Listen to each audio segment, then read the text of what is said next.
하시니 주만 섬기리 온 마음 다해.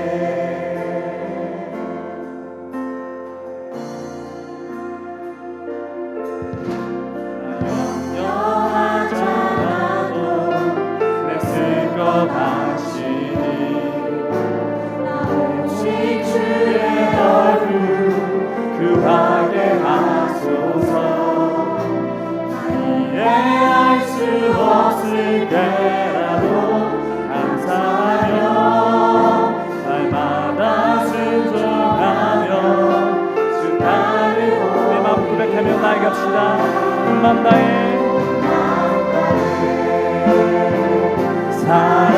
사랑합니다. 온 마음 다해 주 알기 원하네. 내 모든 삶 당신 것이니 주만 섬기리 온 마음 다해 온 마음 다해 온 마음 다해 사랑합니다. 온 마음 다해 주 알기 원하네. 내 모든 삶 당신 것이니 주만 섬기리. 다시 한번 우리 마음을 고백하며 온 마음 다해 온 마음 다해 사랑합니다. 온 마음 다해 주 알기 원하네. 내 모든 삶 당신 것이니 주만 섬기리 온 마음 다해.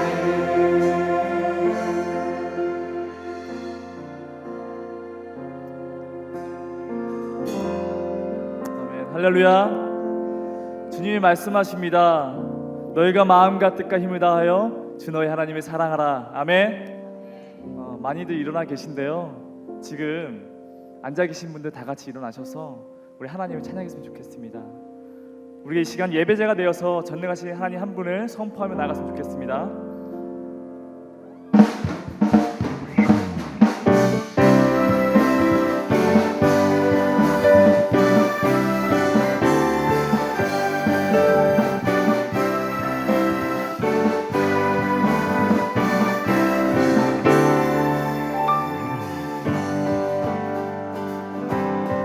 전능하신 하나님을 선포하며 나아갑시다. 전능하신 우리 주 하나님에게 능치 못하시는 일 전혀 없네. 광대하신 우리 주 하나님에게 모든 나라 모든 족속 경배하네. 다시 한번 선포할까요? 전능하신 우리 주 하나님에게 능치 못하시는 일 전혀 없네. 광대하신 하나님이 선포합시다. 광대하신 우리 주 하나님에게 모든 나라 모든 족속 경배하네. 주님의 높고 위대하심이 주님의 높고 위대하심을 내 영혼이 찬양해 주님의 높고 위대하심을 내 영혼이 찬양하네.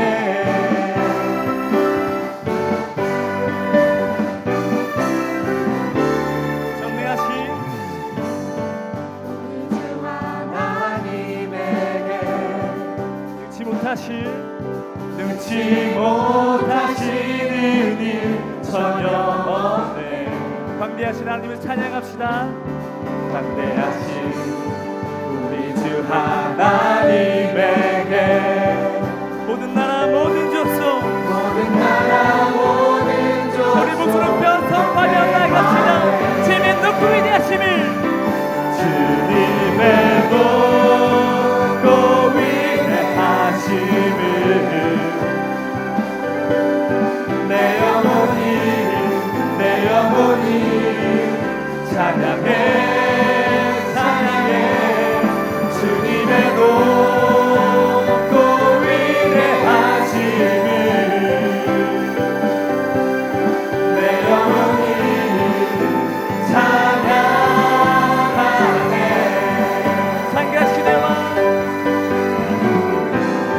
상가시대와 세상 모든 만물아 우리 주님을 다 찬양하여라.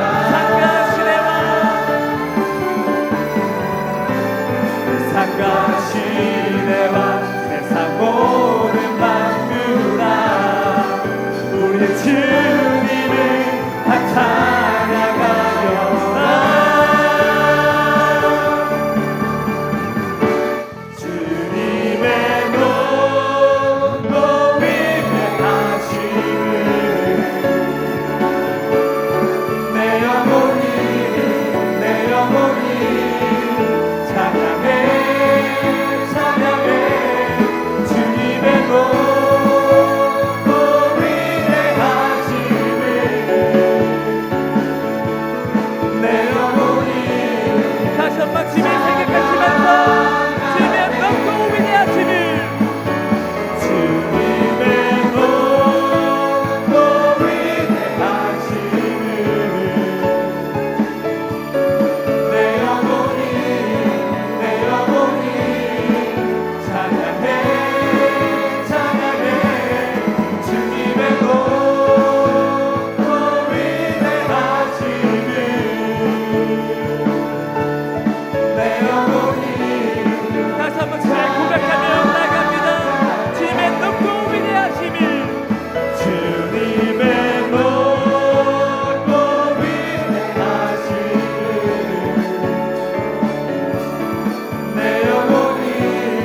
내 영혼이 찬양해 찬양해 주님의 높고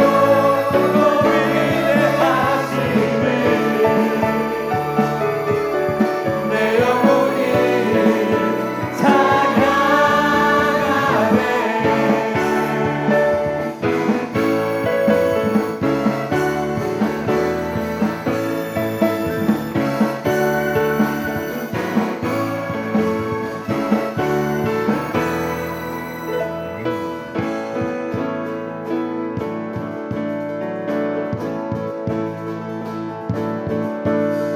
저 바다보다도 더 넓고 저 산과 하늘보다 더 높은 주님의 은혜가 이곳에 가득해. 살아계신 주 나의 하나님 언제나 넘치는 주의 사랑으로 내 안에 가득히 넘쳐 흐르네.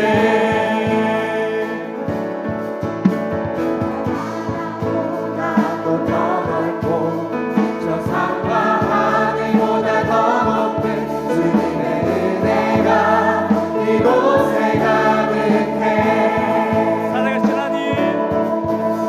살아계신 주 나의 하나님 언제나 넘치는 주의 사랑으로 내 안에 가득히 넘쳐 흐르네. 내게 가까운 평화 내게 가까운 평화 내게 가까운 평화가 넘치네. 내게 가까운 평화 내게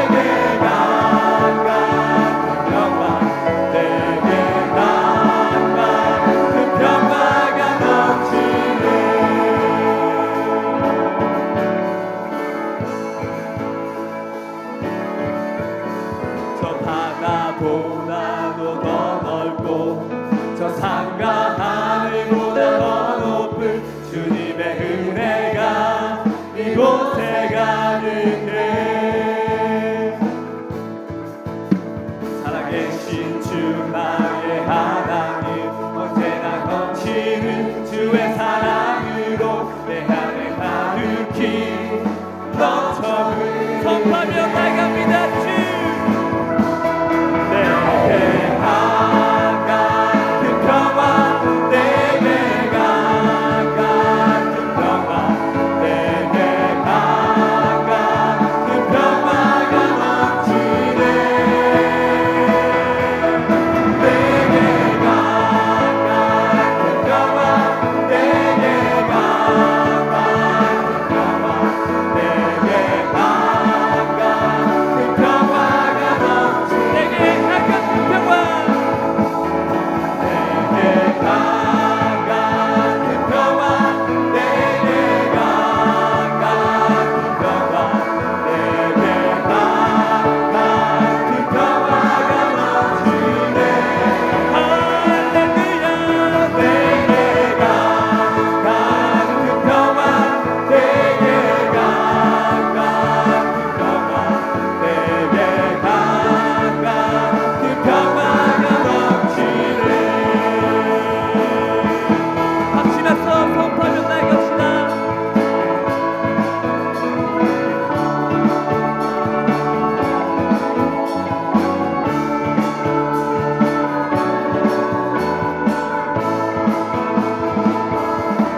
내게 강같은 평화, 내게 강같은 평화, 내게 강같은 평화가 넘치네.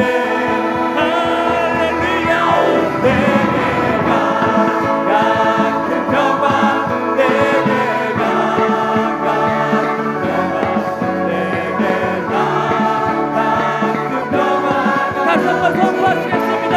내게 강같은, 내게 강같은 평화, 내게 강같은 평화, 내게 강같은 평화가 넘치네. 할렐루야. 내게 강같은 평화, 내게 강같은 평화, 내게 강같은 평화가 넘치네.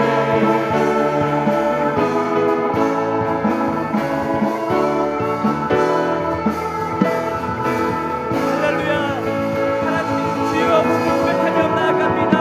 바다보다 넓고 하늘보다 높으신 하나님 앞으로 선포하며 나아갑니다. 아멘. 주님 홀로 영광 받아 주시옵소서. 아멘.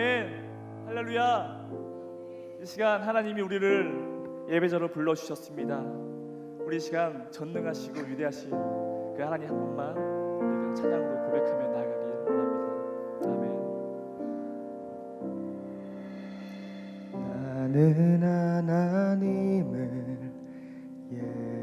예배하는 예배자입니다. 내가 서 있는 곳 어디서나 하나님을 예배합니다.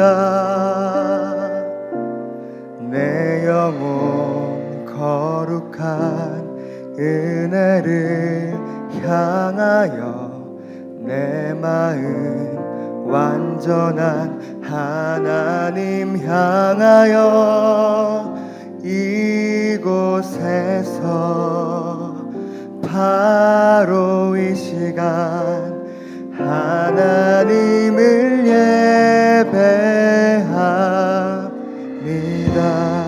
같이 고백할까요? 나는 하나님의, 나는 하나님을 예배하는 예배자입니다.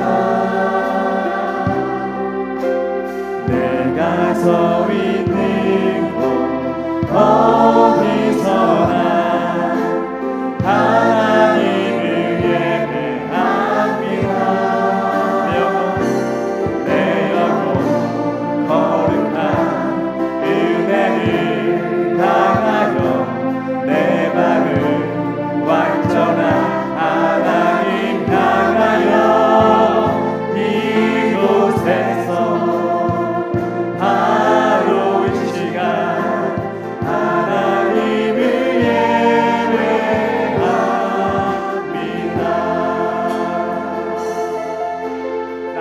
하나님을 나는 하나님을 예배하리 예배자입니다.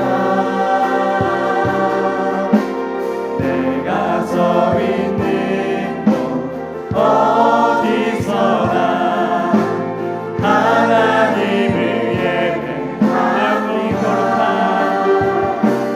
내 영혼 거룩한 은혜를 향하여 내 마음 완전한 하나님 향하여 이곳에서 지로 이 시간 하나님을 예배 내 영혼 거룩한 은혜를 주시는 하나님을 찬양합시다. 내 영혼 거룩한 은혜를 향하여 내 마음 완전한 하나님 향하여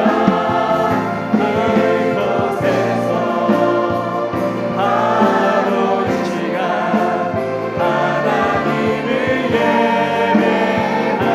주님 예배합니다. 예배합니다. 찬양합니다. 주님만 날 다스리소서. 예배합니다. 찬양합니다. 주님 홀로 높이 따르소서.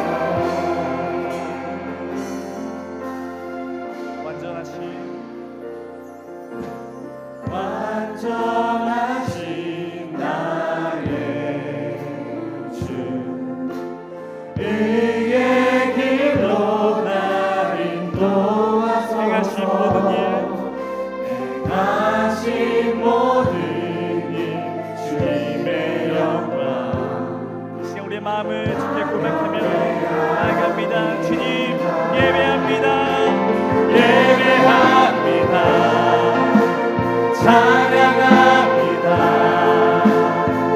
주님만 날 다스리소서. 예배합니다. 찬양합니다. 주님 다시 한번 마지막으로 고백하며 나아갑니다. 주님 예배합니다. 찬양합니다. 주님만 날 다스리소서. 예배합니다. 내가 주님을 찬양합니다. 주님 홀로 높이 받으소서. 이 시간 우리의 모든 것 아시는 주님께서 우리를 예배의 자리로 이 자리에 불러주셨습니다. 이 시간 주님 앞에 기도할 때 이 예배를 통해서 하나님의 임재를 경험케 하여 주시옵소서. 호야 목사의 말씀을 통해 선포될 때에 우리의 무너진 마음이 회복되어지고 진정한 부흥을 경험케 하여 달라고 하신 나같이 주여 한번 외치고 통성으로 기도하며 나아갑니다. 주여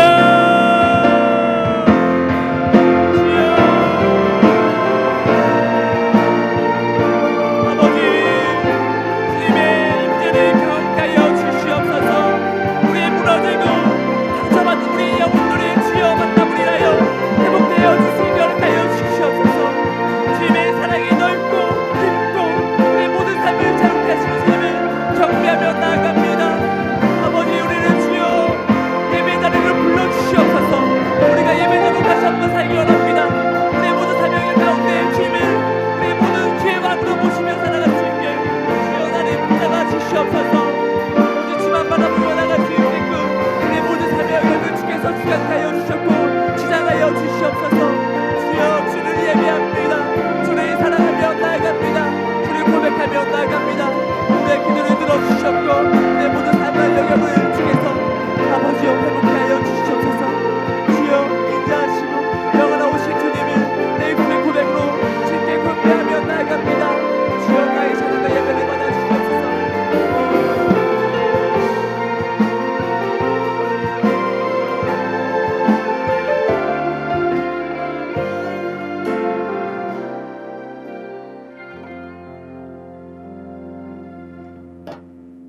살아계신 아버지 하나님, 거룩하고 복된 주님의 날에 우리를 몸된 제단에 불러주심으로 영과 진리로 예배드릴 수 있도록 도와주신 것을 감사합니다. 야곱이 베델에서 단을 쌓고 엘 베델의 하나님을 불렀던 것처럼 오늘도 야곱처럼 예배를 통하여서 하나님을 만나고 경험하는 놀라운 시간들이 될 수 있도록 하나님 축복하여 주시옵소서.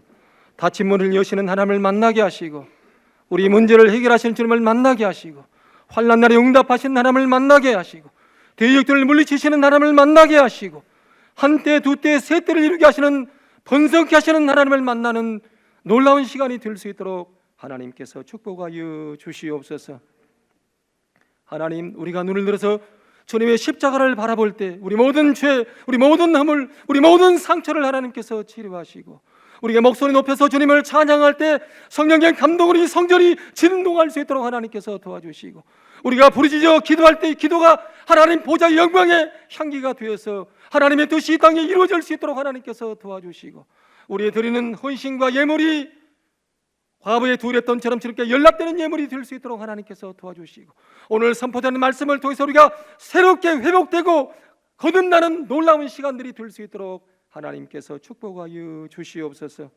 새벽 이슬 같은 주님의 청년들에게 부흥을 허락해 주시되 성령의 충만함을 허락해 주셔서 환상과 비전과 꿈을 꾸는 사람들이 될 수 있도록 하나님께서 도와주시고 아브라함처럼 눈을 들어 동서남북을 바라보게 하시고 누이는 땅, 서 있는 땅, 밟는 땅, 걸어가는 땅으로 점령에 들어갈 수 있도록 하나님께서 도와주시고 이삭처럼 창대하고 왕성하여 마침내 믿음의 큰 거부들이 될 수 있도록 하나님께서 도와주시고 야곱처럼 하늘의 이슬과 땅의 기름진 축복들이 저에게 임할 수 있도록 하나님께서 도와주시고 요셉처럼 형통한 사람이 되어 세계 만방에 쓰임받는 축복의 통로들이 될 수 있도록 우리 모든 청년들을 하나님께서 기름 부어주시고 축복하여 주시옵소서.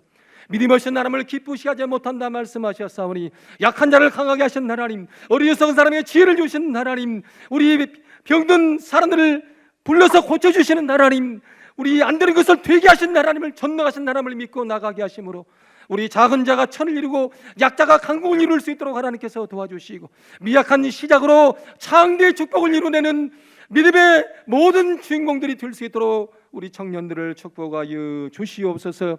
우리 안산제일교회를 사랑해 주심으로 이곳에 주님의 거룩한 성전을 세워주신 것을 감사합니다. 이 성전이 하나님의 양의 문이 되어서 들어오는 모든 사람마다 생명과 구원을 얻을 수 있도록 하나님께서 도와주시고 이 성전이 생명의 떡집이 되어서 줄인 영혼들이 다 와서 배불리 먹을 수 있도록 하나님께서 도와주시고 이 성전이 성령의 샘물이 되어서 가라앉은 영들이 다 와서 해가람을 얻을 수 있도록 하나님께서 도와주시고 이 성전이 진리와 기둥의 터가 되어서 만민을 고이는 성전이 될 수 있도록 하나님께서 도와주시고 선포되는 말씀을 통해서 천하 만민이 복을 받는 거룩한 하나님의 성전이 될 수 있도록 하나님께서 축복하여 주시옵소서. 하나님, 여름 하절기 우리 교회 학교와 청년부 장년부 모든 수련회를 통해서 단기 선교, 국내외 선교 모든 기관과 모든 곳의 여름 캠프를 통해서 하나님이 높이 영광을 홀로 받아 주시옵소서. 이 모임에 참여하는 모든 사람들마다 다 주님을 만날 수 있도록 하나님께서 도와주시고 주님의 세미한 음성을 듣게 하시고 귀로만 듣던 주님을 눈으로 볼 수 있도록 하나님께서 도와주시고 자세히 보고 손으로 만져보는 심령의 대부흥을 이룰 수 있도록 우리 여름 캠프를 하나님께서 축복하여 주시옵소서. 9월달에 열리는 우리 안산 제일교회에서 열리는 우리 대한예수교 장로회 100일의 성총회를 통해서 하나님의 영광과 존귀와 찬송을 받아주시길 원합니다. 주님이 주인 되고 주님이 다스리고 주님이 주관하고 주님의 뜻을 이루고 주님께서 영광을 돌리시는 거룩한 성총회가 될 수 있도록 하나님께서 축복하여 주시옵소서. 우리 한국교회 미스바의 대각성운동이 일어날 수 있도록 하나님께서 도와주시고 아와 강가의 금식과 회개운동이 일어날 수 있도록 하나님께서 도와주시고 새롭게 거듭나고 갱신하여 초대교회의 믿음의 복을 이루는 성령 충만한 성총회가 될 수 있도록 하나님께서 축복하여 주시옵소서. 가장 거룩하고 가장 깨끗하고 가장 경건하고 가장 여호와를 경외하는 총회가 될 수 있도록 성령의 기름을 부어 주시옵소서. 오늘 허야 목사님을 세워주신 하나님을 찬양합니다. 우리 목사님에게 성령의 두루마기를 입혀주시고 말씀의 권능을 허락해 주시사 이 말씀을 선포될 때 죽은 우리 영혼들이 마른 뼈가 살아난 같이 살아날 수 있도록 하나님 축복하여 주시옵소서. 시들은 영혼이 소상함을 얻게 하시고 병든 우리 몸과 마음이 치료받게 하시고 매인 우리 모든 문제들이 술술 풀어질 수 있도록 하나님께서 도와주시고 우리 약한 우리가 강함을 얻고 앉아있는 우리 사람이 일어날 수 있도록 하나님께서 도와주시고 두려워 떠는 우리에게 사자처럼 용사처럼 일어나서 앞으로 전진해 나가는 생명의 양식이 될 수 있도록 하나님께서 축복하여 주시옵소서. 예배 모든 시종을 주께 맡겼고 예수님 이름으로 기도하옵나이다. 아멘.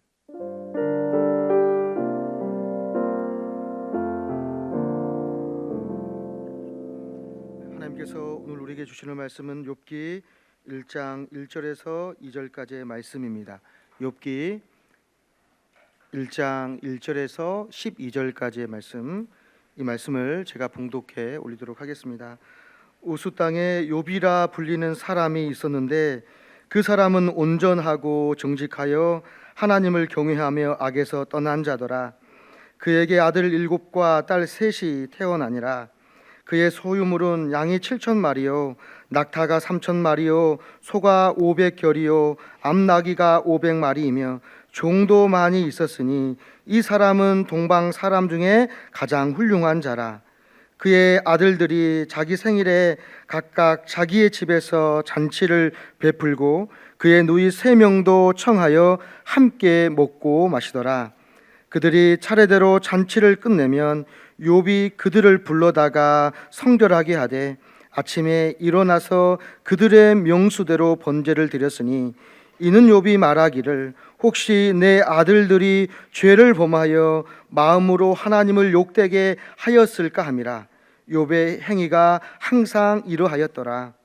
하루는 하나님의 아들들이 와서 여호와 앞에 섰고 사탄도 그들 가운데에 온지라. 여호와께서 사단에게 이르시되 내가 어디서 왔느냐. 사단이 여호와께 대답하여 이르되 땅을 두루 돌아 여기저기 다녀왔나이다. 여호와께서 사탄에게 이르시되 내가 내 종 욥을 주의하여 보았느냐. 그와 같이 온전하고 정직하여 하나님을 경외하며 악에서 떠난 자는 세상에 없느니라. 사단이 여호와께 대답하여 이르되 욥이 어찌 까닭 없이 하나님을 경외하리이까. 주께서 그와 그의 집과 그의 모든 소유물을 울타리로 두르심 때문이 아니니이까.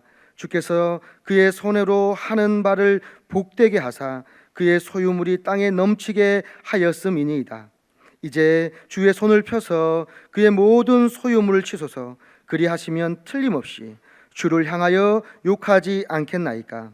여호와께서 사단에게 이르시되 내가 그의 소유물을 다 내 손에 맡기노라. 다만 그의 몸에는 내 손을 대지 말지니라. 사단이 곧 여호와 앞에서 물러가니라. 아멘.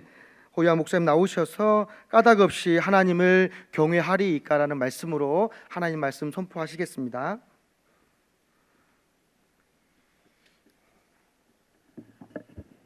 네, 할렐루야. 다들 잘 지내셨어요? 예. 장마철이라 그러는가요? 이렇게 좀 조용해 보이네요, 느낌이. 오늘은 우리 까닭 없이 하나님을 경외하리까 이런 말씀을 함께 나누도록 하겠습니다. 저는 이제 주일날은 앞으로는 좀 욥기의 말씀을 좀 몇 번 나누려고 그래요. 그런데 이제 오늘 욥기 이제 처음 나누는 시간인데 이 성경에서 욥기는 참 독특한 책입니다. 그 구성 자체가 조금 특별한데요. 왜냐하면 욥기가 총 42개의 장으로 이루어져 있습니다. 그런데 1장과 2장은 산문으로 되어 있고 또 3장부터 41장까지는 시로 되어 있습니다. 그리고 다시 이제 마지막 42장은 산문으로 되어 있는 그런 아주 독특한 그 양식을 가지고 있습니다. 게다가 이 욥기는 특별히 더 주목을 해야 될 게 이 지혜 문학이라고 우리가 부릅니다. 이 지혜 문학이라는 것은 역사 이야기를 다루는 책과 조금 차이가 있게 되죠. 성경에 보시게 되면 구약 성경의 대부분은 역사에 대한 이야기를 담고 있습니다. 창조 이야기, 또 출애굽 이야기, 그리고 가나안 정복 이야기, 또 정착하는 이야기, 이스라엘의 왕국 이야기, 또 바벨론의 포로로 잡혀가는 이야기, 이런 굵직굵직한 역사적인 사건들을 담고 있는 거죠. 그런 사건들이 뭐 모세 오경, 또 여호수아, 또 뭐 사사기, 룻기, 사무엘 상하, 열왕기 상하, 역대 상하, 뭐 에스라, 느헤미야, 에스더, 또 이사야, 예레미야, 에스겔, 다니엘, 이런 성경에 다 그런 내용들을 담고 있다라는 말이죠.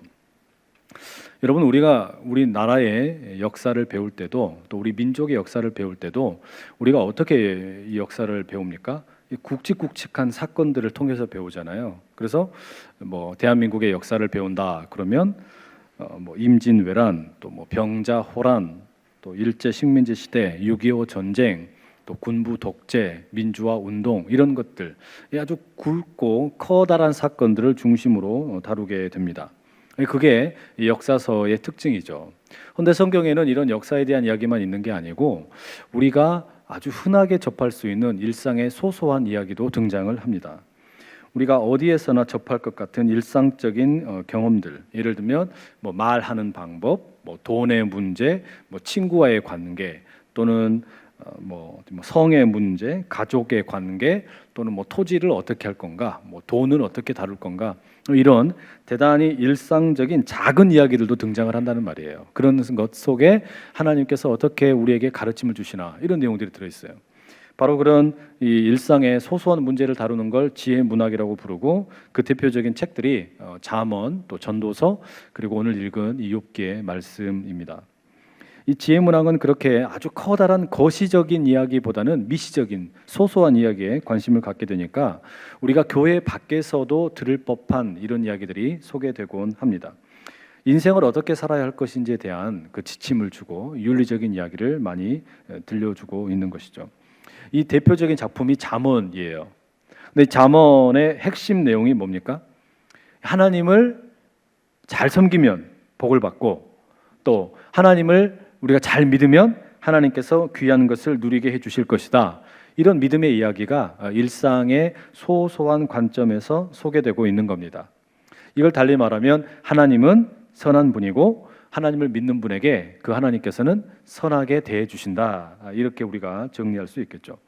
예를 들면 잠언의 2장 6절과 8절에 이런 말씀이 나옵니다.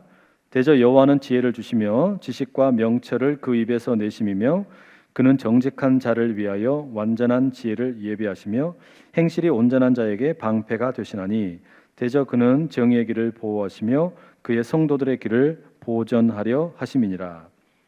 그러니까 잠언의 핵심은 거기가 있어요. 하나님은 선하시고 그 하나님의 선하심에 응답하는 사람들을 선하게 대하신다. 이게 그런 이 잠언의 믿음입니다. 여러분, 우리에게도 그런 믿음이 있는 거 아닙니까? 그렇죠? 우리에게도 그런 믿음이 있어요.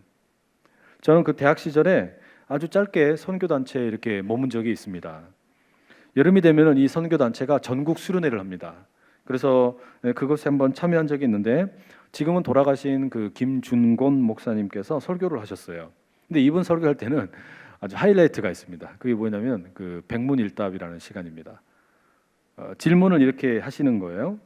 내 인생의 주인이 누굽니까? 캠퍼스의 주인이 누굽니까? 이 나라 이민족의 주인이 누굽니까? 이 땅에 통일을 가져올 수 있는 분이 누굽니까? 이렇게 속사포처럼 질문을 막 쏘아대셔요. 그러면 거기 모여있는 청년 대학생들이 한 목소리로 대답을 합니다. 예수 그리스도! 이렇게. 이게 뭐예요? 질문은 다를지라도 모든 인생의 문제의 대답은 예수님이시다. 뭐 이런 신앙의 고백이죠. 영어권에서는 이걸 어떻게 하는 줄 아세요? 설교자가 God is good 이러면 청중이 뭐라 그래요? All the time 이렇게 하죠. 그리고 설교자가 All the time 그러면 회중에 앉아 있는 분들이 God is good 이렇게 하는 거죠. 그렇게 표현을 한단 말이에요. 이게 뭡니까? 우리가 은연중에 드러내는 믿음의 고백이에요. 예수님은 우리 모든 인생의 문제의 정답이 되신다. 우리 그걸 믿는 거고, 또 한편으로는 하나님은 언제나 선한 분이다. 우리 그 고백을 가지고 사는 겁니다. 여러분에게도 그 고백을 가지고 있는 거 아닙니까? 그렇죠? 우리는 이것을 믿고 또 선포하고 가르치곤 합니다. 그런데 여러분, 이 살다 보면 인생이라는 게 꼭 그 정해진 공식대로 흘러가던가요? 정해진 공식대로 흘러가지 않는 경우가 많죠. 이해할 수 없는 경우가 참 많습니다. 말하자면 예수님께서 우리의 인생의 정답이 되시고, 그리고 하나님은 언제나 선한 분이다, 우리가 이걸 믿으면서도 마주치는 삶의 현실은 어떻습니까? 그렇지 않은 것처럼 느껴질 때가 있다는 말이에요. 나는 하나님이 선한 분이라고 믿는데 거대한 장벽을 만나게 되면 그 믿음이 어떻게 됩니까? 막 흔들리는 거예요. 하나님이 선하다고 느껴지지를 않는 겁니다. 또 수많은 인생의 질문들을 마주쳤을 때 예수님이 내 인생의 정답이라고 믿었는데 처절한 실패를 경험하고 좌절하게 되면 그 믿음의 뿌리가 흔들리는 거예요. 예수님이 정말 정답이신가? 돈 아닌가? 다른 거 아닌가? 이런 질문들이 들게 된다라는 말이죠. 여러분, 그런 경우가 얼마나 많습니까? 우리 삶에 잠언이 이야기해 주는 것과 같이 똑같이 맞아떨어지는 경우가 그렇게 많지 않다라는 말이에요. 오히려 현실은 애매하고 불확실하고 설명이 되지 않는 경우들이 많다라는 말이죠. 여러분, 우리가 옆에서 가만히 봐도 어떻습니까? 무책임하고 정직하지 않은 사람이 오히려 더 잘 살고 더 훨씬 더 그냥 떵떵거리고 있고, 하나님을 잘 믿겠다고 다짐을 하고 또 11조하고 기도 생활 열심히 하고 봉사하고 선교하고 전도하고 그렇게 하는 청년들이 어때요? 더 안 되는 경우 많지 않습니까? 우리 그런 현실을 바라보면 어떻습니까? 상당히 기분이 나쁘죠. 내가 가지고 있는 이 믿음에 대해서 회의가 드는 거예요. 하나님, 내가 이만큼 했는데, 내가 이만큼 교회에서 봉사하고 청년 리더도 하고 간사도 하고 뭐 소그룹 리더도 하고 수많은 행사들을 감당을 하면서 섬겼는데 왜 내게 주어진 현실이 쉽지가 않냐? 이러면 어떻게 됩니까? 내 믿음에 대한 체계가 흔들린다는 말이에요. 며칠 전에 프랑스는 그 프랑스 대혁명을 기념하는 바스티유의 날에 그 유명한 그 관광 도시 니스에서 이 트럭 테러가 일어나지 않았습니까? 그냥 멀쩡하게 길을 다니던 사람들이 갑자기 달려 들어오는 이 트럭 때문에 볼링 핀처럼 하늘로 솟구쳐서 떨어져 죽게 되었어요. 무려 80명이 죽었고 80여 명이 죽고 수백 명이 다쳤다라는 이야기를 들었습니다. 여러분, 이들 가운데 하나님을 믿는 사람이 없었을까요? 또 2014년 4월 16일 날 세월호 참사가 일어났을 때 그 중에 사망자가 295명이고 미수습자가 아직까지 9명이 남아 있습니다. 그러면 이들 가운데에는 하나님을 믿는 사람이 없었겠냐는 말이에요. 작년에 우리나라에서 교통사고로 목숨을 잃은 분들이 4,621명입니다. 이들 가운데 하나님 믿는 사람 없었을까요? 2014년 한 해 동안에 산업재해로 목숨 잃은 분이 1,850명이에요. 이 중에 하나님 믿는 사람이 없었을까, 이런 말입니다. 같은 2014년에 암으로 인해서 목숨을 잃은 분의 숫자가 76,611명입니다. 이들 가운데 하나님 믿는 사람 없었겠습니까? 이런 질병이나 자연재해나 테러로 인해서 이 땅에서 내가 원하지 않는 일들을 겪게 되는 거 참 슬픈 일 아닙니까? 그런데 그게 특별히 우리 신앙인들에게는 더 커다란 질문이 생기게 만든다는 말이에요. 아니, 하나님을 잘 믿으면 괜찮을 거라고 믿었는데, 하나님은 선한 분이라고 믿었는데, 예수님은 내 인생의 정답이라고 믿었는데 왜 내게 이런 일이 생기느냐? 막상 닥치게 되면 이해할 수가 없는 겁니다. 왜 내 인생은 이렇게도 꼬이고 또 꼬이냐?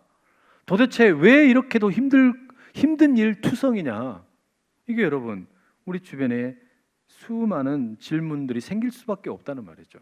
믿음의 질문, 의심, 내가 가지고 있는 믿음에 대해서 의심이 생기고 흔들릴 수밖에 없다는 말이에요. 바로 그런 입장을 대변해 주는 책이 욥기라는 책입니다. 하나님에 대해서 질문이 드는데, 의심이 드는데 거기에 대해서 탐구할 수 있도록 도와준다라는 말이죠. 이 욥기 말씀 함께 읽어가면서 그런 하나님의 고통 가운데 있고 의심 가운데 있고 어려움을 만난 이들에게 하나님의 음성이 들려질 수 있기를 축복합니다. 오늘 우리가 읽은 본문의 1절 시작이 이렇게 되어 있죠. 우스 땅에 욥이라 불리는 사람이 있었는데 그 사람은 온전하고 정직하여 하나님을 경외하며 악에서 떠난 자더라. 욥이라는 책이 시작이 되면서 욥을 소개를 해주는 겁니다. 욥이 어떤 사람인지 소개를 하는데 이 욥이라는 사람은 우스 땅에 거주한 인물이었습니다. 그런데 재미있는 것은 뭐냐면 이 우스라는 땅이 어디인지 아는 사람이 아무도 없어요. 우스 땅이 어디인지에 대해서 정확하게 알려진 게 아무것도 없습니다. 이게 무슨 말일까요?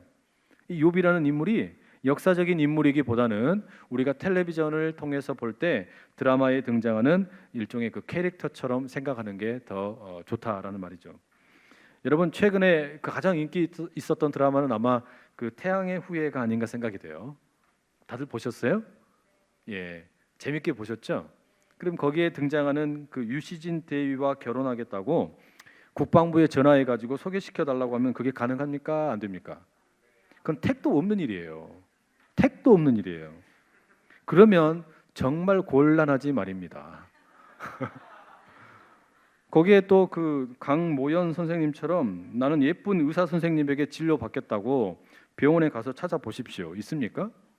없어요. 당연한 거죠.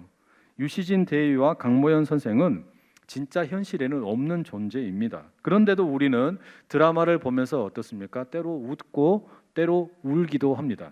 왜냐하면 그 이야기 속에서 저건 내 이야기네, 또는 저것은 나의 가정의 이야기네, 우리 형편의 이야기네. 유시진과 강모연이 여러분이라는 이야기가 아니고요. 그런 감정이입이 될 수 있다라는 이야기입니다. 그런 공감을 일으킨다는 말이에요. 그게 뭐예요? 그게 이야기가 가지고 있는 힘이라는 거죠. 이야기는 우리에게 그런 이 공감을 일으킵니다. 그처럼 지금 이 욥의 이야기는 하나님이 정말로 선한 분인가, 또 예수님이 정말로 내 인생의 정답이 되시는가, 이런 것 때문에 믿음에 대해서 의심이 생기고 또 흔들리는 사람들을 향하여 들려주고 계시는 우리 하나님의 드라마라고 할 수 있습니다. 게다가 이 드라마의 주인공으로 등장하는 이 욥이라는 사람의 이름 자체가 범상치가 않아요. 욥의 이름의 뜻이 뭐냐? 두 가지 정도의 학설이 있습니다. 하나는 하나님 아버지는 어디에 계신가? 이런 의미의 뜻이 있고, 또 하나는 핍박받는 자라는 이런 뜻이 있어요. 그래서 이 둘 중에 하나를 우리가 택할 필요가 없이 이 두 개의 이름의 뜻을 한번 합쳐보세요. 그러면 욥이라는 이름을 떠올리면 뭐라고 생각하게 되는 거예요? 하나님 아버지, 내가 핍박당할 때 어디 계셨습니까? 이렇게 우리가 정리를 내릴 수가 있는 거죠. 그렇기 때문에 욥이라는 그 이름 속에 바로 하나님에 대한 믿음이 흔들리고 있다, 의심하고 있다, 그것을 표현해주고 있다라는 말입니다. 하나님 아버지, 내가 핍박을 당하고 있고 어려움을 만나고 있고 고통스러워하고 있을 때 도대체 어디에 계십니까? 거기에 대해서 묻는 것이 욥기라는 책입니다. 이 욥에 대한 소개가 1장의 1절에 우리가 읽었던 부분에 보시면 참 멋진 인물로 소개됩니다. 1절에 그 사람은 온전하고 정직하여 하나님을 경외하며 악에서 떠난 자이다, 이렇게 소개하고 있습니다. 욥이 어떤 사람이라고요? 온전하고 정직하고요, 하나님을 경외할 줄 알고요, 악을 떠난 사람이랍니다. 정말 멋진 사람이죠. 참 신앙인이라고 할 수 있는 사람입니다. 그러면 여러분, 이런 사람이 잠언으로부터 또는 성경의 가르침으로부터 무엇을 기대할 수 있겠습니까? 나는 온전하고 정직한 사람이고 하나님을 예배를 잘 드리는 사람이고 그리고 악을 미워하는 사람이니까 그러면 하나님이 나에게 뭘 주실까 할 때 뭘 기대할 수 있겠어요? 시편의 37편 37절에 보면 이런 말씀이 나옵니다. 온전한 사람을 살피고 정직한 자를 볼지어다 모든 화평한 자의 미래는 평안이로다. 이게 무슨 이야기예요? 온전하고 정직한 사람, 하나님을 경외하는 사람, 악을 미워하는 사람, 이런 사람이 마땅히 기대할 만한 게 뭐라는 거예요? 화평과 평안이라는 거예요. 그래서 실제로 이어지는 본문에 보시면 이 욥에 대해서 설명을 하는데 욥은 화평과 평안을 누리던 사람으로 등장을 합니다. 먼저 욥에게는 자녀가 많았습니다. 아들이 7명이고 딸이 3이에요. 이 당시의 사회에서는 다산, 많이 낳는다, 자녀가 많다라는 것은 최고의 축복이었습니다. 그런데 욥에게는 자녀가 10명이나 되는 겁니다. 다산의 복을 받은 거죠. 얼마나 좋겠어요? 그 다음에 욥은 수많은 재산을 거느리고 있는 재력가로 등장을 합니다. 그리고 그런 욥에 대해서 3절에는 끝부분에 보면 동방의 사람 중에 가장 훌륭한 자라고 이렇게 번역을 해놨어요, 우리말로. 근데 이 말을 요즘으로 바꾸면 말하면 어떤 말이 되냐? 빌 게이츠와 같은 국제적인 거부라는 말이 되겠습니다. 그러니 여러분 보십시오. 이 지금 욥이라는 사람은 자녀가 많은 다산의 복을 누렸고 그다음에 재산을 셀 수 없이 많이 가지고 있는 엄청난 부유한 사람이에요. 그런데 이렇게 축복을 많이 받았음에도 또한 욥이 얼마나 대단하냐? 교만하지를 않은 거예요. 5절에 이런 표현이 나옵니다. 자녀들이 생일이 돼가지고 잔치를 하면 절대 그냥 지나가지를 않고 생일 잔치가 지나고 난 뒤에 꼭 자녀들을 위해서 제사를 드립니다. 왜냐? 혹시라도 생일 잔치하면서 너무 막 술 취했을까봐 아니면 너무 막 놀았을까봐 그런 죄악으로부터 벗어나라고 제사를 드리는 거예요. 그렇게 죄를 미워하고 가족의 식구들이 모두 다 정결하게 살기를 원하는 게 욥이라는 인물입니다. 그리고 맨 마지막에 5절의 끝에 보면 이렇게 돼 있어요. 욥의 행위가 항상 이러하였더라. 이게 여러분 지금 보십시오. 욥이라는 인물이 얼마나 완벽한 인물입니까? 자, 자녀가 많은 다산의 복을 누렸고 재물이 억수로 많고 거기에다가 하나님을 기뻐하는 겸손한 마음을 가지고 있고 가족들을 정결케 하려고 하는 의로운 사람입니다. 게다가 이런 모든 것들이 어떤 이례적인 일이 아니라 늘상 이러한다는 거예요. 습관이 이렇게 들어있다는 거예요. 이런 모습이 욥의 삶의 모습입니다. 그러니 욥은 잠언이 말해주고 있는 복, 그것을 말 그대로 그야말로 충분히 누릴 수 있는 자격이 있는 사람입니다. 요즘으로 말하자면 뭐 그냥 청년들로 비유하자면 엄친아 같은 거예요. 아니면은 뭐 신랑감 1등 신랑감 같은 겁니다. 뭐 그냥 인기 매력남 순위 세계 1등 뭐 요게 욥이라는 거예요. 자, 그런데 여러분 우리가 보통 어떤 드라마를 보면 이렇게 모든 것이 평화롭고 아름답고 좋고 이러면 왠지 어때요?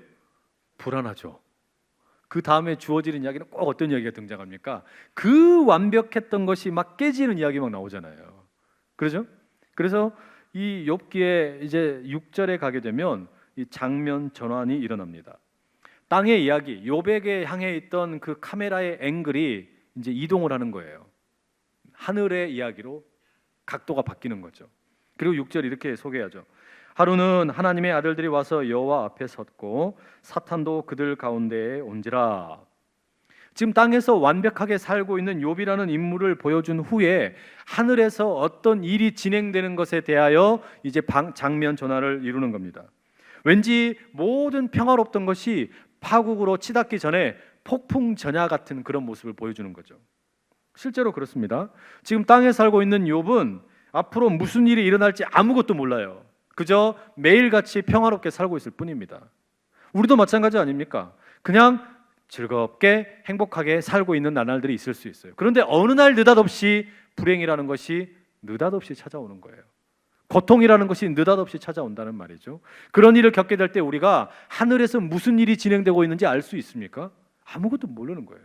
욥은 이걸 아무것도 모릅니다. 다만 욥이 아는 것은 앞으로 만나게 될 고통 때문에 힘겨워하는 것밖에 없어요. 하지만 우리는 알죠. 뭐라는 겁니까? 욥의 고통의 배후에 지금 하늘의 사건이 있다라는 거예요. 하늘의 회의가 있다라는 것을 우리는 알고 있는 겁니다. 여러분, 그 회의 속에 하늘의 회의에는 사탄이 있었습니다. 이 사탄이라는 것을 우리가 다른 말로 번역한다면 고발자라고 할 수 있습니다. 조금 더 은밀하게 번역을 해본다면 비밀 경찰 요원입니다. 사탄은 고발하는 걸 좋아하는 사람이에요. 무엇을 고발하는 사람이냐면 하나님을 믿는다라는 백성들이 하나님을 제대로 믿지 않는다, 하나님께 충성하지 않는다, 그걸 고발하는 게 사탄의 일입니다. 요즘에는 여러분 자동차 운전하고 가다가 블랙박스로 신고하는 경우가 있다고 합니다. 여러분이 우리 오 목사님께서 언젠가 한번 깜빡이를 안 켰다가 걸리셨대요. 범칙금이 날라왔대요. 왜? 어떻게 잡혔냐? 뒤에서 따라오던 사람의 블랙박스에 찍혀가지고. 와, 이게 그렇게 고발자 있는 거 아닙니까? 그것처럼 이 사탄이 하는 일이 뭐냐? 하나님을 믿는다라는 백성들이 사실은 알고 보니까 다 가짜더라, 거짓이더라, 이거를 찾아내가지고 까발리는 게 이 사탄의 하는 일이에요. 자, 여러분, 그래서 하늘에 열린 대화를 한번 보십시오. 하나님께서 사탄에게 묻습니다. 너는 어디서 왔냐? 그러자 사탄이 대답을 합니다. 땅을 두루 돌아 여기저기 다녀왔습니다. 이게 무슨 이야기일까요? 하나님께서는 사탄에게 너 어디 갔다 왔냐 이렇게 물었더니 사탄이 여기저기 돌아봤다. 그런데 이 말 속에 아주 생략이 된 말이 있다고 저는 생각이 돼요. 상상이 되는 거예요. 그게 무슨 이야기냐면 땅을 두루 보고 왔는데요, 하나님. 제가 보니까 하나님을 섬긴다는 사람들 보니까 다 가짜입니다. 다 가짜예요. 1청도 가짜고 2청도 가짜고 3청도 가짜예요. 뭐 이러면서 고발을 하는 겁니다. 하나님을 섬긴다고 하는데 뒤에 보니까 다 뒤에서 콩깍지 까고 있어요. 뭐 이런 식인 거죠. 하나님을 믿는다고 그러는데 보니까 다 거짓말쟁이들이에요. 완전히 사기꾼들입니다. 이런 식으로 고발을 막 해대는 거예요. 하나님께 말이죠. 자, 그렇게 하나님의 백성들이 충성되지 못하다라는 이야기를 하나님이 사탄으로부터 들을 때 하나님의 기분이 어떠시겠어요? 언짢으시겠죠. 기분 좋을 리가 없지요. 그런데 하나님께서 흐뭇한 미소를 지으며 자신 있게 한 사람을 소개합니다. 그게 8절이죠. 네가 내 종 욥을 주의하여 보았느냐? 그와 같이 온전하고 정직하여 하나님을 경외하며 악에서 떠난 자는 세상에 없느니라. 하나님은 욥을 가리켜서 뭐라고 부르시냐면 하나님의 종이라고 부르시는 거예요. 하나님은 수많은 사람들을 고발하고 있는 그 사탄 앞에서 대답을 하시는 겁니다. 사탄아, 나는 욥은 자랑스럽게 너에게 소개할 수 있다. 욥은 내가 기뻐하는 자다. 욥은 나의 종이다. 너가 욥을 주위에서 봐봤냐?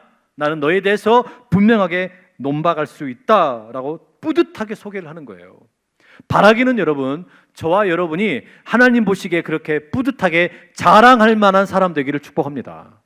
하나님이 보시기에 우리 안산제일의 청년들을 바라보면 야, 사탄, 너 다른 사람들 고발하고 또 뭐라고 할지 몰라도 우리 안산제일의 청년들 한번 봐봐라. 내가 저들을 자랑스러워한다. 이렇게 이야기할 수 있는 여러분 다 되실 수 있기를 간절히 축복합니다. 사탄이 하나님의 그 욥에 대한 이야기를 듣고 나서 뭐라고 대답합니까? 9절에 보시면 이렇게 기록되어 있죠. 사탄이 여호와께 대답하여 이르되 욥이 어찌 까닭 없이 하나님을 경외하리까? 이건 무슨 말입니까? 지금 사탄은 욥이 하나님을 향하여 온전하고 정직하고 하나님을 경외하고 악을 떠나 있다라는 거, 이걸 다 인정하는 겁니다. 욥이 그렇게 아주 순결하게 살고 있고 정직하게 하나님을 향하여 충성되이 살고 있다라는 걸 다 인정하는 거예요. 다 인정하는 거예요. 그런데 욥에 대해서 사탄은 하나 태클을 거는 겁니다.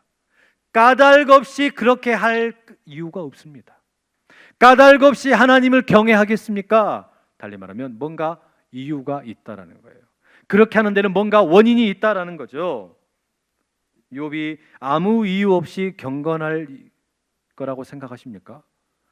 욥이 아무런 보상도 기대하지 않고 그렇게 온전하고 정직하게 행한다고 생각하십니까? 하나님, 지금 사탄이 묻는 거예요. 까닭 없이 하나님을 경외하리까? 여러분, 이 질문은 욥에게만 해당되는 질문이 아니라 오늘 저와 여러분에게도 똑같이 들려지는 질문이에요. 여러분 스스로에게 이렇게 질문 한번 해보십시오. 여러분, 왜 하나님을 예배합니까? 뭐 때문에 하나님을 경배하고 시간이 되면 주의를 지키고 소득의 11조를 드리고 아무 대가 없이 봉사하고 전도하고 선교하고 찬양합니까? 여기에 대해서 우리가 뭐라고 대답할 수 있겠어요? 바로 그런 우리를 향하여 우리의 신앙생활에 대해서 사탄이 동일하게 하나님께 고발을 하는 겁니다.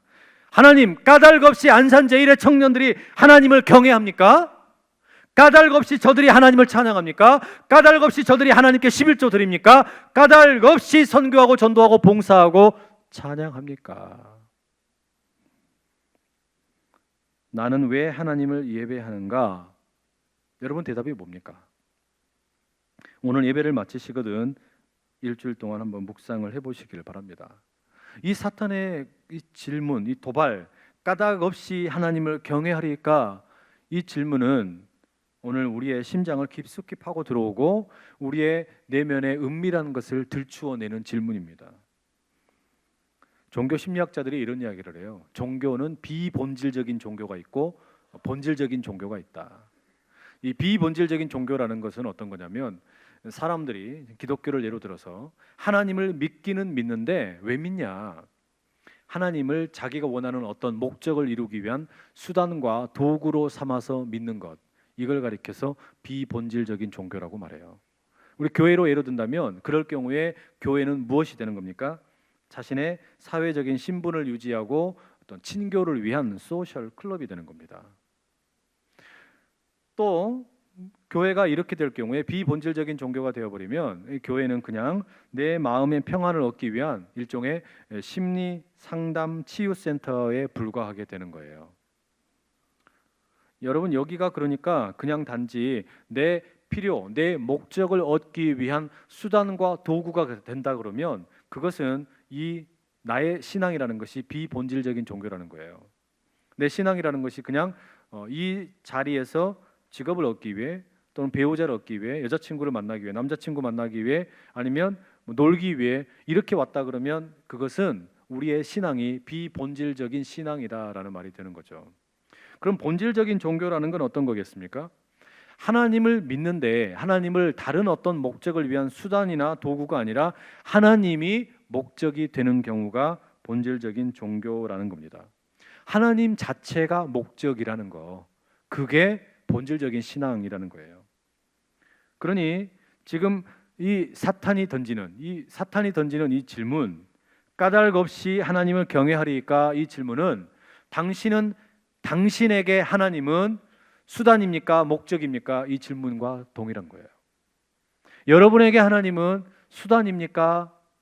목적입니까? 사탄은 지금 욥에 대해서 이런 엄중한 질문을 하나님께 던지는 거예요. 하나님, 제가 보기에 욥은 하나님을 그저 수단으로 생각하고 있을 뿐입니다. 그러니 하나님께서 욥에게 주신 것들을 다 거두어 가버리시면 아마 욥이 하나님을 욕할 겁니다. 이렇게 말하는 거죠. 그게 10절의 내용이에요. 주께서 그의 손으로 하는 바를 복되게 하사 그의 소유물이 땅에 넘치게 하셨음이니이다.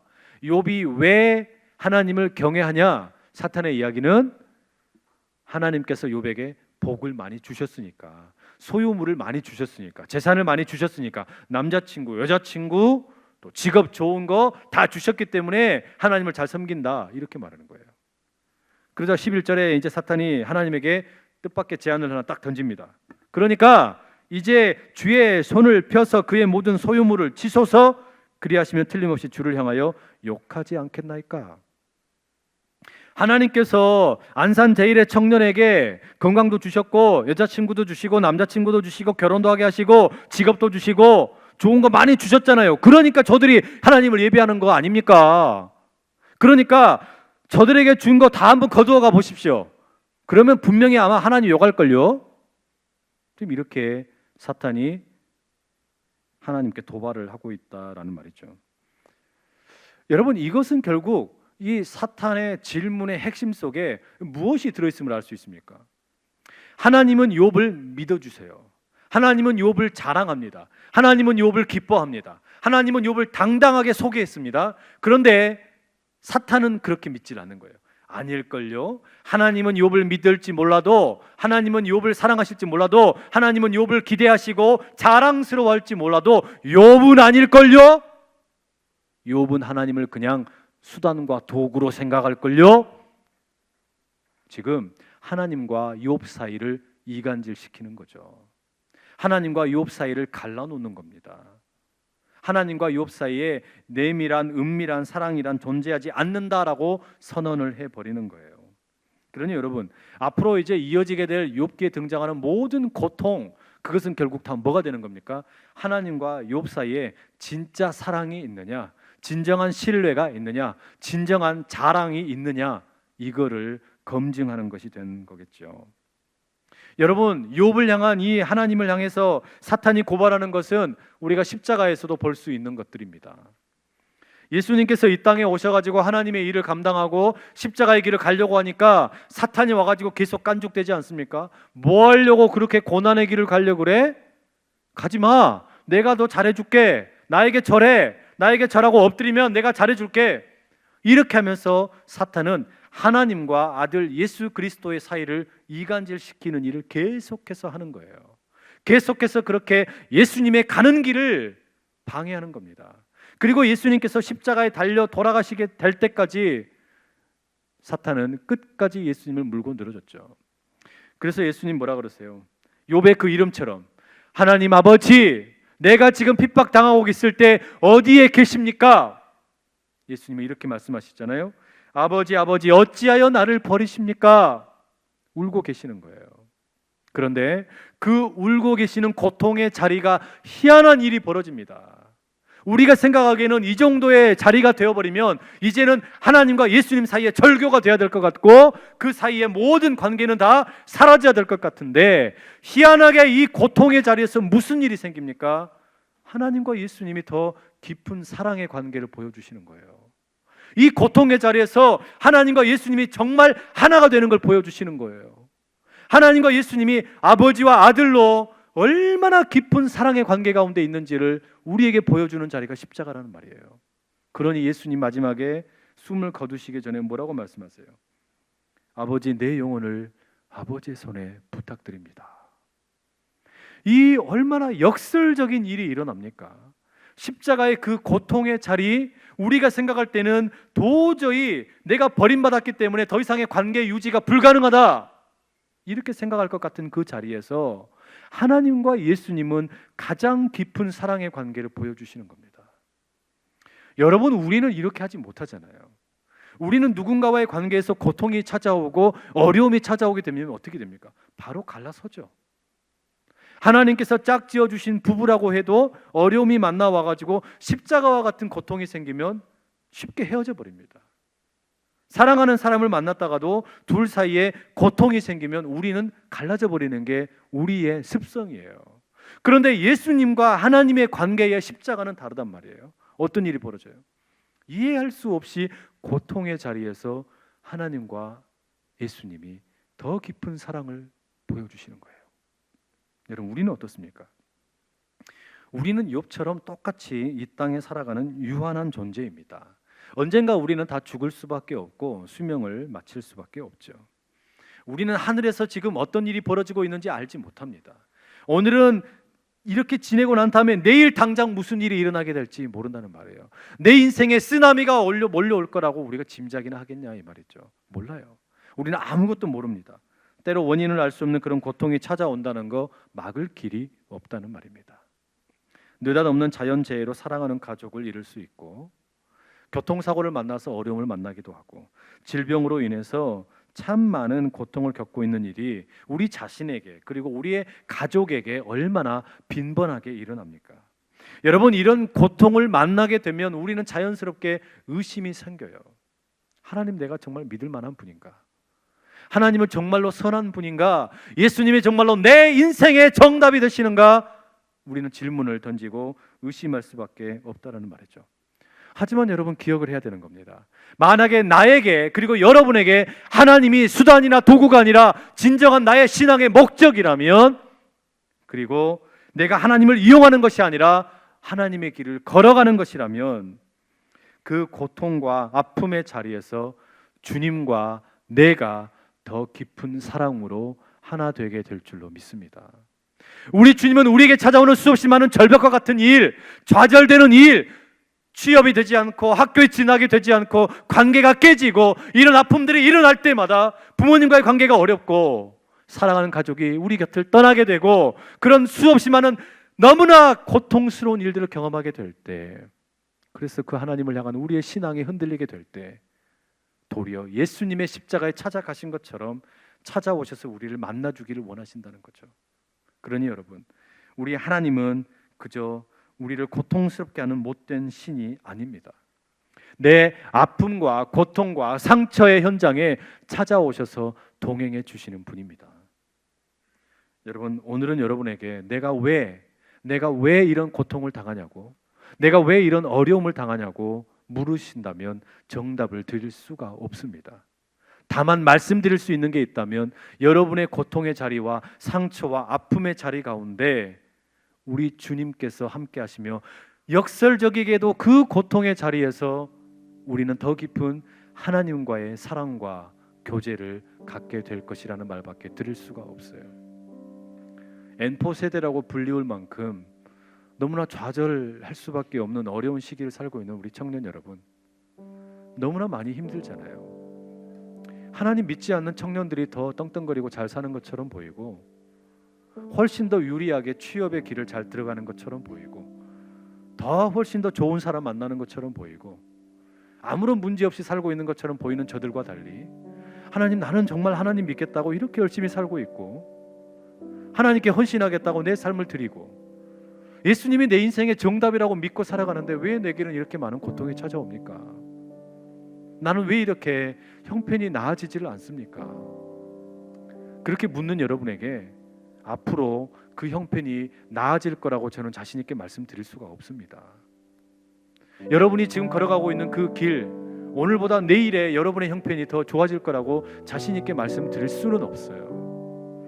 그러나 한 가지 분명하게 말씀드릴 수 있는 게 있다면 그건 뭐냐면 우리가 도저히 이해할 수 없는 그 십자가의 고통의 자리에서 예수님과 하나님이 더 깊은 사랑과 교제를 누리셨던 것처럼 여러분이 힘들어하고 아파하면서 좌절하고 절망하며 주님 앞에 나와 울 수밖에 없을 때, 주님 나 정말 너무 힘들어요, 울 수밖에 없을 때 그 자리에 우리 주님께서 함께 계시면서 동행하고 계신다는 사실입니다. 여러분의 그 고통의 자리를 우리 주님께서 붙잡아 주시는 것을 믿고 나가는 모든 우리 안산제일의 청년들 다 되시기를 간절히 축복합니다. 우리 이 시간에 같이 한번 기도하며 나가면 좋겠습니다. 여러분 기도하실 때 우리 이렇게 한번 같이 기도하시죠. 하나님께서는 사탄의 그 고발을 들으시면서 하나님은 우리를 자랑스러워 하십니다. 하나님은 자랑스럽게 사탄 앞에 우리를 소개하십니다. 네가 안산제일의 저 청년을 주목해 보았느냐? 나는 저 청년을 자랑스러워하고 기뻐하고 즐거워한다. 그렇게 말씀을 하시는데 여러분 우리가 만나게 되는 고통의 자리에서 우리도 그러면 그 하나님께 자랑스러워할 수 있으면 어떨까요? 하나님, 내가 하나님께 자랑스러움을 올려드릴 수 있도록 내 인생 붙잡아 주십시오. 내 청년의 때 그 하나님을 붙들고 나가는 신앙의 고백이 있게 하여 주십시오. 내가 만나는 그 고통의 자리에서 나를 싸매어 주시고 나를 붙잡아 주시는 하나님의 얼굴을 바라보게 하여 주시옵소서. 그래야 하나님, 이 고통 너머에서 나를 깨어나 주기 원하시고 두 팔 벌려 환영하고 계시는 우리 주님을 보게 하여 주시옵소서. 우리 그 마음의 고백을 가지고 이 시간에 주여 힘있게 세 번 외치고 같이 기도하며 나가겠습니다. 주여,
그가 아시나니 나를 단련하신 후에 내가 정금같이 나아갈 것입니다.